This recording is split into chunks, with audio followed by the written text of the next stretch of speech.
So today we are with Joel Frederiksen. Joel Frederiksen was born in the United States, and he's been participating in the concerts on Music Without Quarantine on Facebook. I think already 3 concerts you have participated. Yeah, and I wanted to let people know, to those viewers and people who follow us on Facebook, to introduce the artists to that audience. There are many of them who already know Joel Frederiksen, but there are also many of them who don't know Joel Frederiksen, and I really want them to get to know him, especially not only his artistic qualities, his super voice, this beautiful bass voice, and his playing of the lute and the chord, but also the person. So, Joel, could you tell us something briefly about why did you choose to play the chord, the lute, and especially performing early music when you come from a country, the United States, that early music is not originally from that country? Right. Well, like all Americans, really, we're all immigrants, and so we, a lot of Scandinavians went over to my state. I grew up in Minnesota, in the middle of the country, in the north, and had probably a little bit a similar climate to Denmark, where most of my relatives are from. My relatives on my father's side, anyway, from Denmark, and they were farmers in Denmark, and they moved over in the 19th century to Minnesota, and so I'm like 5th generation or something like that, I think, of so no Danish. I didn't speak Danish or anything, but they brought their music with them, and they also, for instance, choral music was huge in Minnesota. A lot of music, a lot of choirs. Every church, of course, has a choir, and church was very active, and that's where I started singing, like many people do. Also as a young guy, not so disciplined like the English system, but I got into it, and eventually I got into. I liked ballads. I just liked it, and then I got into madrigal singers, for instance. I was playing American football, but at the same time I was running around in ballet tights, my madrigal singers, and so that was a lot of fun, and I loved the music of the we sang Orlando de Lasso, we sang many madrigals or birdie, things like this, but then when I went to college, I discovered these lute song composers, and that's when I really got into the idea of the lute, but it still took a while to get a lute. And so you chose first the lute and then the chord. Well, the thing is that I was playing the guitar like 99% of people do when they grow up in our modern world, because we don't normally have a parent or a relative that plays the lute, something like that. So but I got enchanted by the music, and then I got into it. So, and Thomas Campion, John Dowland, these English lute song composers were the first. And then I decided to try. Well, I looked around. I was playing a lot of the repertoire, and when I first heard my first real solo recital of the lute, I said, I have to play the lute. That's it, So. And when did you decide to go professional? Well, because I also started playing the lute rather late. I was playing a lot of guitar. I was singing songs. I have a bachelor's degree in voice, let's say. So I sang the normal things that people sing, Schubert songs and things like that, and Mozart and other things. But then after that, I was also interested in folk music and other things like that. So I went out to Washington, D.C. and worked at the Library of Congress for a while. And then I did that, and I got into the lute, moved to New York, studied with a great lute teacher there named Pat O'Brien on the lute for a while. And then I went and I did a master's in early music in Michigan. So I got a master's degree actually in early music, studying voice and lute at the same time. Yeah. Interesting. And I would also like that you explain a bit about the instruments you play? Sure. For those people who don't know the lute, that they think it's a strange guitar, so to say. So could you tell us a little bit about the instrument? This is a Renaissance lute. You notice it has a beautiful back here with a lot of separate little pieces of wood here. A very, very thin top. This instrument is super light, much lighter than a guitar. It's all built very, very finely, like they did back then. But it's not a historical instrument. It's a new instrument that. And this lute has 15 strings. We say also 8 courses, and this is a Renaissance lute.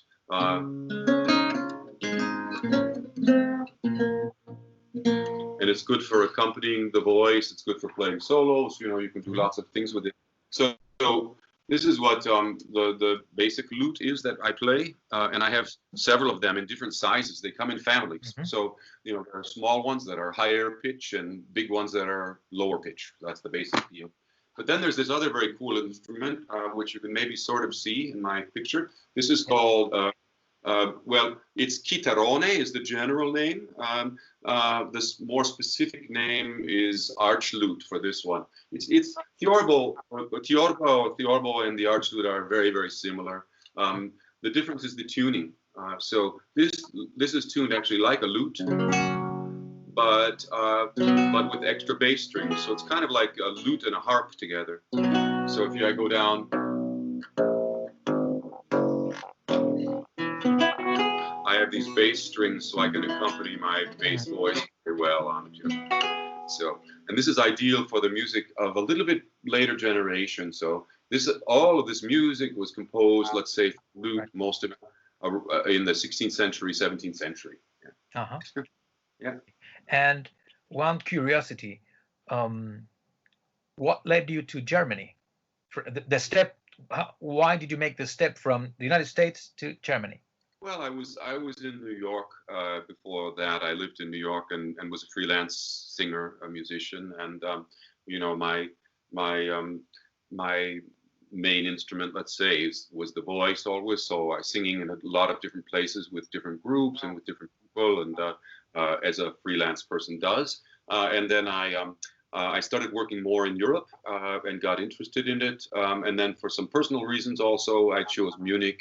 And it worked out great. So I've been here for almost 20 years now. So yeah, a long time. Yeah. Okay. Last concert you played, you performed some songs by Thomas Campion. Yeah. And I would like you to speak about him a bit for those people who don't know him. Yeah. Well, I really. What's special about Thomas Campion? Thomas Campion was what we say in English was a Renaissance man, and a Renaissance man for us is a man that does not just one thing, but does many things, but also well at a high level. And he was extremely well educated. Was educated in Cambridge at the Peterhouse College, which was a college of the university, and studied Latin poetry and studied music and studied other things apparently. But what his thing was, he wrote poetry in Latin and published it and did all this stuff. But he also wrote then a bunch of songs. He wrote 5 books of songs actually, and it's my idea. I didn't say this last week, but my actual secret plan is that I want to record the complete works of Thomas Campion sometime. So I'm actually working on it. I hope I can record 1 book even this summer while we have some downtime, when we have less concerts. So, but Campion was educated, as I say, in the arts, but then decided that he should get a real job at some point, and went and studied medicine.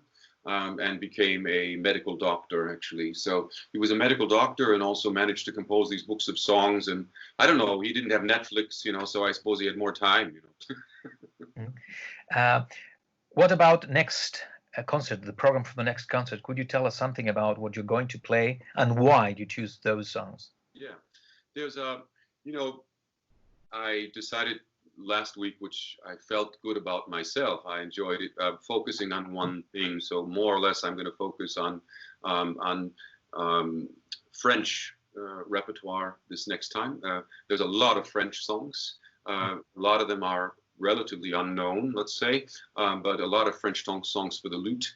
And I also chose to narrow that focus even more a little bit to songs about our fortune, our Fortuna, our Schicksal, we say in German, or our fate, maybe also it could be. And fortune is like always pictured in these early manuscripts and things as she has a wheel, and there's a big wheel, and she turns the wheel, and the wheel just goes like this. It's like, well, wheel of fortune, and the fortune's wheel stops somewhere, and nobody knows exactly where it's going to stop. Bad fortune, good fortune, and this is a way of kind of looking at life. At the moment, we have what some people might think of as bad fortune, I suppose. The question is why? You know, why is there? Some people try to find a reason. Some people see a conspiracy. Some people see a fate, maybe something. But these songs are all trying to answer these questions. Also, a lot of times the songs are a little bit sad because they're songs about often sad fortune. My theory is mostly that when people have happy fortune, they don't write songs. They just are having fun. They're too busy. but the songs about sad fortune are very deep and very beautiful. And so I will perform a few songs about fortune. Good. So I just wanted to say thank you, Joel. It's a real honor to have you with us on Music Without Quarantine, because you are absolutely a great musician. But I would like to finish this interview with a message that should come from you for those people who, not only the people who watch us every Wednesday at 7 p.m. Central European Time, but for people who, let's say, they happen to bump into one of our videos and they have the opportunity to watch you. What's the message for those people who usually don't listen to early music or even just classical music? Why it's not why they should listen to you, but what's your message for them? Well, I think it's some kind of message of hope, you know, and when we perform, we're doing something we're passionate about. It's also for most of us anyway, here, our career. So we're giving it to you for free also here, and for just because we want to. And I hope that people listen, and then maybe they'll be moved. Maybe they will just be interested. Maybe they'll see something they never saw before. I found the last concert of Music Without Quarantine especially moving. They were all great, you know, so far.